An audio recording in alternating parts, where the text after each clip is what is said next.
नमस्कार साथियों, मिसाल एकेडमी के ऑनलाइन करंट की क्लास में आप सबका बहुत बहुत स्वागत है। आज 23 मई है और 23 मई को जितने करंट अफेयर्स होंगे उन सबको हम लोग आज कवर करेंगे। तो आज का पहला प्रश्न है, चर्चा में रहा कोणार्क सूर्य मंदिर कहाँ स्थित है? तो ये उड़ीसा में स्थित है। अब चर्चा में क्यों है?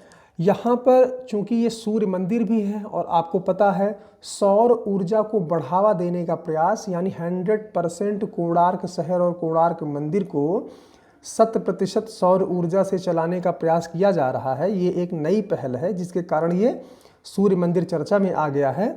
तो हो सकता है सीधे डायरेक्ट आपसे प्रश्न पूछ ले कि कोणार्क का सूर्य मंदिर कहाँ स्थित है? तो ये उड़ीसा में स्थित है। और भी इसके संबंध में कई बातें आपसे पूछ सकता है। इसका निर्माण गंग वंश के राजा नरसिंह देव के द्वारा करवाया गया था। गंग वंश के राजा नरसिंह देव के द्वारा करवाया गया था।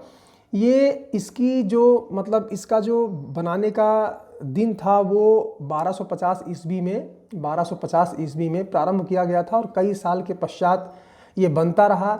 लेकिन दुर्भाग्य से नरसिंह देव की अकाल मृत्यु हो गई, जिसके चलते ये मंदिर आज भी पूर्ण अवस्था में नहीं है। ये मंदिर पूरा नहीं बन पाया था। आपको पता होना चाहिए कोणार्क जो शहर है वो जगन्नाथपुरी से लगभग 35 किलोमीटर की दूरी पर स्थित है। यूनेस्को ने इसको विश्व धरोहर का स्थल भी घोषित कर दिया है। और आपको पता है कि उड़ीसा के मुख्यमंत्री नवीन पटनायक जी हैं और राज्यपाल गणेशी लाल हैं। उड़ीसा में चिल्का झील है जो बहुत प्रसिद्ध है, और भीतरकनिका राष्ट्रीय उद्यान भी है, सिमलीपाल राष्ट्रीय उद्यान है। तो ये सब बातें उड़ीसा में हैं। इतनी बातें आपने उड़ीसा के बारे में जाना। अगला, नाबार्ड के अध्यक्ष के रूप में किसे नियुक्त किया गया है? तो ये हैं गोविंद राजुलू चिंटला। आपको इनका नाम याद करने में दिक्कत होगी तो आप गोविंदा की पिक्चर देखे होंगे, तो गोविंदा की पिक्चरों में गोविंदा का कई पिक्चर में नाम राजू रहा है और चिंटू भी रहा है।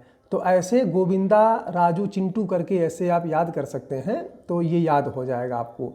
नाबार्ड के बारे में आपको कई बातें जानकारी रखनी चाहिए नाबार्ड के संबंध में, क्योंकि नाबार्ड बहुत मोस्ट इम्पॉर्टेंट एक संस्था है, जो कि जैसे कि नाम आप देख रहे हैं राष्ट्रीय कृषि और ग्रामीण विकास। तो ये कृषि और ग्रामीण विकास के लिए भारत की सर्वोच्च संस्था है। और इसकी स्थापना के बारे में आपसे पूछें तो इसकी स्थापना 12 जुलाई 1982 को शिवरामन समिति की सिफारिश पर की गई थी। शिवरामन समिति की सिफारिश भी याद रखिएगा, और 12 जुलाई 1982 भी याद रखिएगा, इसकी स्थापना की गई थी। और ये इनकी जो नियुक्ति हुई है, ये गोविंदा राजुलू चिंटला, ये जुलाई से अपना पद संभालेंगे, अभी नहीं, जुलाई से अपना पद संभालेंगे। तो इनके बारे में और नाबार्ड के बारे में इतनी जानकारी आपको हर हाल में होनी ही चाहिए। इसमें किसी प्रकार की कोई कोताही नहीं होना चाहिए।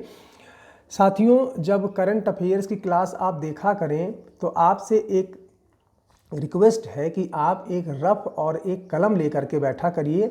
जो हम व्याख्या करते हैं वो आप अवश्य नोट किया करिए, क्योंकि व्याख्या से भी बहुत सारे प्रश्न आते हैं और हम प्रयास करते हैं कि एकदम टू द पॉइंट वही व्याख्या करें जो आपकी परीक्षा में आने की संभावना हो। तो एक रफ और एक पेन अवश्य लेकर के बैठा करिए। अगला, जैव विविधता दिवस मनाया जाता है, तो ये 22 मई को मनाया जाता है। कल ये मनाया गया है, ठीक है, इसमें ज़्यादा व्याख्या करने की आवश्यकता नहीं है, ये तो रटने की बात है। अगला हम लोग देख लें, आरबीआई की नई मौद्रिक नीति चर्चा में है। ये आप वेरी मोस्ट इम्पॉर्टेंट रहेगा आपके लिए। क्यों? क्योंकि जब से लॉकडाउन लगा है तब से यह तीसरी बार है जब आरबीआई ने अपनी मौद्रिक नीति में परिवर्तन किया है। तो आपसे इन्हीं दर के बारे में पूछ लेगा कि रेपो दर क्या है, रिवर्स रेपो दर क्या है, बैंक दर क्या है। ये सारी बातें आपसे परीक्षा हाल में परीक्षा में पूछ सकता है। तो आरबीआई के बारे में आप जानते हैं कि आरबीआई की स्थापना 1 अप्रैल 1935 को हुई थी और इसका राष्ट्रीयकरण 1 जनवरी 1949 को हुआ था। वर्तमान में इसके जो गवर्नर हैं वो शक्तिकांत दास जी हैं। और अब हम आपको थोड़ा सा रेपो, रिवर्स रेपो और बैंक दर के बारे में बता देते हैं। ये डिजिट आप याद रखें चाहे ना रखें, आपको इन चीज़ों को याद रखना होगा, ये इन चीज़ों को, ठीक है। तो एक एक करके हम आपको बताते चलते हैं और आप इसको समझते रहिए, ठीक है। तो चलिए हम शुरू करते हैं। रेपो दर। दोस्तों, रेपो दर वह दर होती है जिस पर अन्य बैंकें रिजर्व बैंक ऑफ इंडिया से अल्पकाल के लिए उधार लेती हैं, ठीक है। और रेपो दर वह दर होती है, रिवर्स रेपो दर वह दर होती है जिस पर रिजर्व बैंक यानी रिजर्व बैंक अन्य बैंकों से अल्पकाल के लिए उधार लेती हैं, ठीक है। यानी दोनों में उल्टा संबंध है। रेपो दर एक बार वीडियो बैक करके आप सुनेंगे तो क्लियर हो जाएगा, दोबारा हम रिपीट करेंगे तो समय आपका नष्ट होगा। बैंक दर क्या होती है? तो बैंक दर वह दर होती है जिस दर पर व्यापारिक बैंकें रिजर्व बैंक ऑफ इंडिया से लंबे समय के लिए उधार लेती हैं, ठीक है। तो तीनों आप याद रखिएगा। अगला, चर्चा में रही गुमटी नदी कहाँ स्थित है? तो ये त्रिपुरा में स्थित है। गुमटी नदी त्रिपुरा में स्थित है और इसलिए चर्चा में आ गई है गुमटी नदी। गोमती नदी नहीं आप सोचें उत्तर प्रदेश लखनऊ वाली गोमती नदी, गोमती नहीं, गुमटी नदी है जो कि त्रिपुरा में है। तो इसके बारे में आप जान लीजिए कि अभी बांग्लादेश से एक समझौता हुआ है। जो नदी के मार्ग से व्यापार होता है, बांग्लादेश के साथ एक प्रोटोकॉल पे समझौता हुआ है, जिसके चलते ये गुमटी नदी चर्चा में आई है। तो आपसे यही पूछ लेगा, गुमटी नदी किस राज्य में प्रवाहित होती है?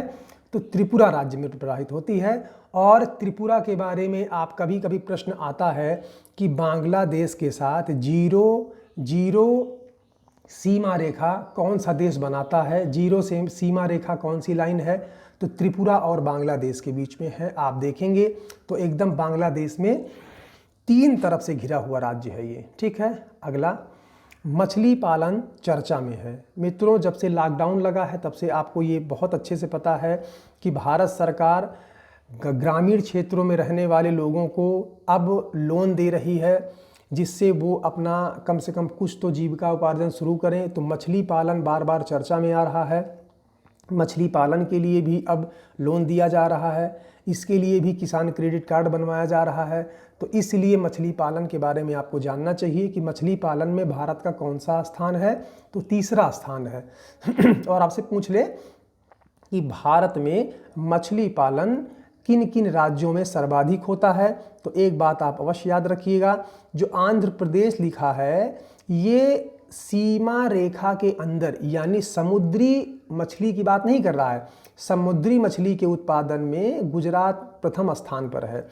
और आंतरिक मछली यानी तालाब की मछली या पोखरों की मछली या झीलों की मछली, इन सब मछली के उत्पादन में आंध्र प्रदेश नंबर 1 है। लेकिन समुद्री मछली की अगर बात की जाएगी तो गुजरात नंबर 1 पर है।